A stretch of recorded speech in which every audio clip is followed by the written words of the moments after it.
Hey guys, Nurse Cat here. Welcome to my channel. So today I'm going to share with you the things that you need to prepare for visiting parents in the US.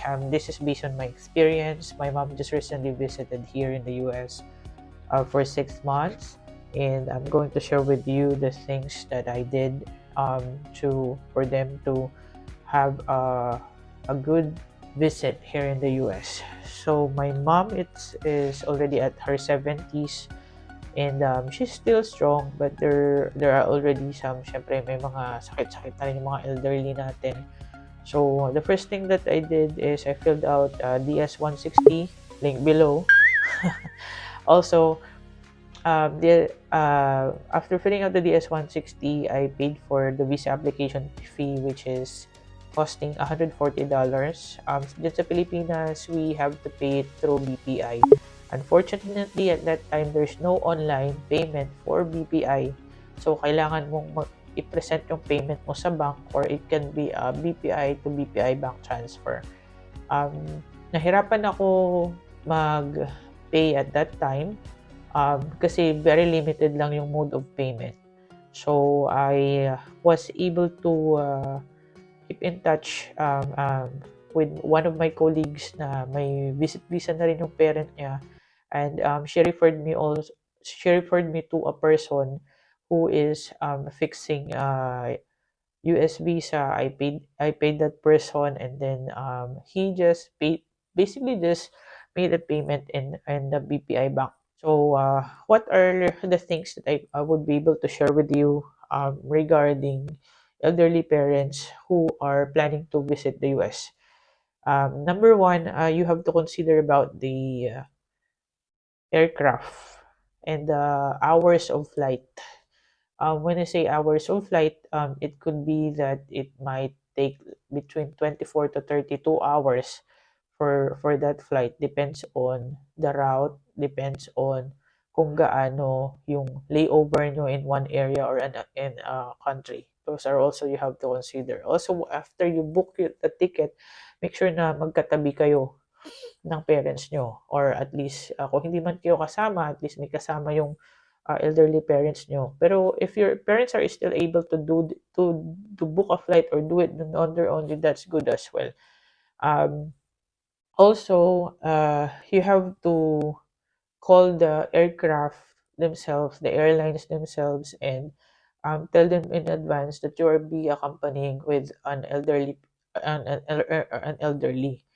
So that would mean that they will set up a wheelchair assist from the immigration pa lang sa Pilipinas hanggang sa pagdating ninyo sa US.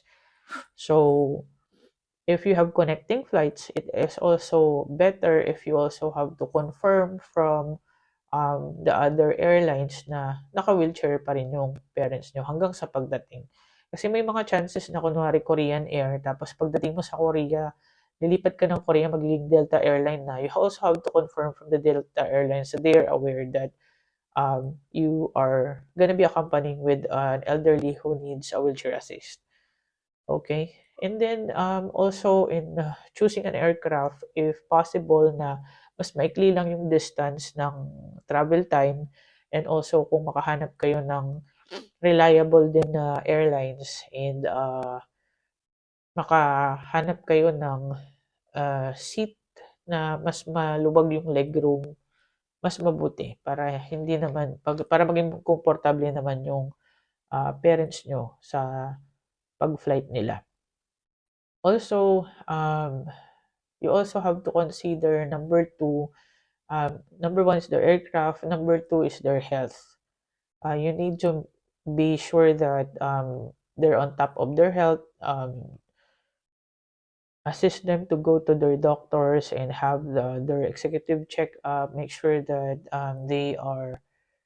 all their laboratories, all their laboratory numbers are okay, and then they have like their doctors will allow them to travel that long. And also, if your parents are also on maintenance medication, you may need also to buy or purchase a medication for them for the duration of their stay here in the US. Kung 3 or 6 months, you will have to purchase all of those in advance.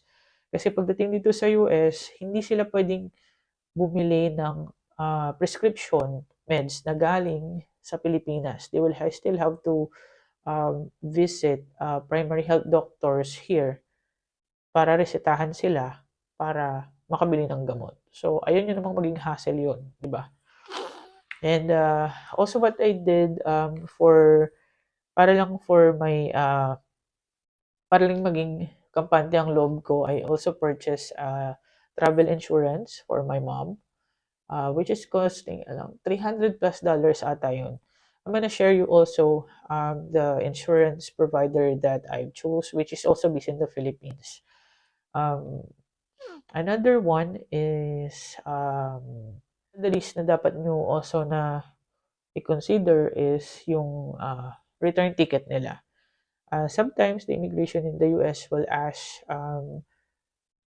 them kung may return ticket na sila. So it's best that you also book for a return ticket to them para hindi na magtanong ng madami yung immigration, because they will be assured that they're going home after the visit. And then kung yung return ticket nila, make it a refundable one para pwede mong i-adjust yung times kung gusto mong sumama pauwi ulit ng Pilipinas. I would suggest the best time for them to visit probably between spring up until para mayroon siyang spring, summer, and fall. Hindi ganoon siya kalamig.